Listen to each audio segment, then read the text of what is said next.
ముందుగా అందరికి నమస్కారం. గత 2-3 రోజులుగా నడుస్తున్న భూదాన వివాదంలో కొంతమంది అబాస్పాలయ్యారు. కేటీఆర్ గారిని కూడా తీసుకొచ్చారు. మరి అయాల 2019లో అయాల బీఆర్ఎస్ ప్రభుత్వమే ఉన్నది.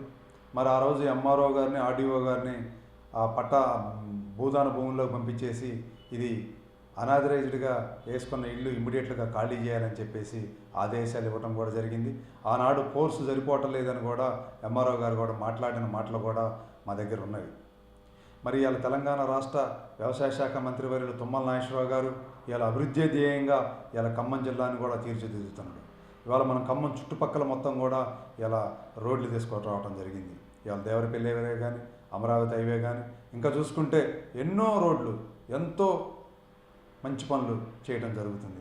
అలాంటి నాయకుడిని పిచ్చి పిచ్చి మాట్లాడటం బాగలేదని కూడా మిమ్మల్ని అందరం కూడా హెచ్చరిస్తున్నాం.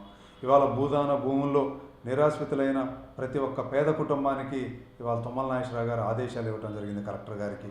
వెంటనే వారికి డబుల్ బెడ్రూమ్ ఇల్లు ఇవ్వండి, మళ్ళీ వాళ్ళకి గనక ప్లేస్లు ఉంటే ఇందిరమ్మ ఇల్లు కట్టించిస్తామని చెప్పి కూడా భరోసా ఇవ్వడం జరిగింది.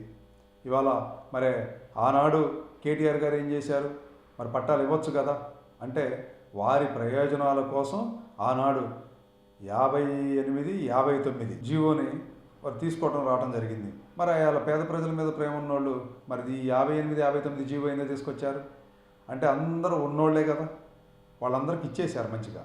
ఎందుకంటే కాస్ట్లీ రేట్లు ఉంటాయి. ఇలా మమతా రోడ్లో కానీ వీటన్నీ చూసుకుంటే గజం 50,000, 60,000 రూపాయలు ఉన్న వాటికి మీరు 1,000 రూపాయలు 1,500 కట్టించుకొని 58, 59 జీవో తీసుకొచ్చి వారందరికీ ఇవ్వడం జరిగింది. మరి పేద ప్రజల మీద ప్రేమ ఉన్నోళ్ళు ఆనాడే మరి పట్టాలు ఇవ్వచ్చు కదా, మరి ఎందుకు ఇవ్వలేదు? ఇవాళ ఖమ్మం ఇవాళ తీర్చిదిద్దున్నారు. తెలంగాణ రాష్ట్రం బ్రహ్మాండంగా ఉంది. మరి 10 ఏళ్లలో ఈయన రేషన్ కార్డులు 10 లక్షల రేషన్ కార్డులు ఇచ్చారు కదా ఈ ప్రభుత్వం. ఇందిరమ్మ ఇళ్ళు ప్రతి గ్రామంలో కూడా అందరికి ఇచ్చేశారు. వాళ్ళు ఏంటంటే మీకు ఎటు దోసట్లేదు, ఈ ప్రభుత్వం మళ్ళీ రెండోసారి వచ్చిద్దన్న భయంతో వీటన్నిటికి కూడా మీరు బాగా హెచ్చరిస్తున్నారు. ప్రజల మధ్య సిచ్చు పెడుతున్నారు, పేదోళ్ళను రోడ్లకు ఎడుస్తున్నారు. కాబట్టి ఇలాంటి దుర్మార్గ చర్యల్ని మానుకుంటే మంచిదని మీ అందరినీ మేము వేడుకుంటున్నాం.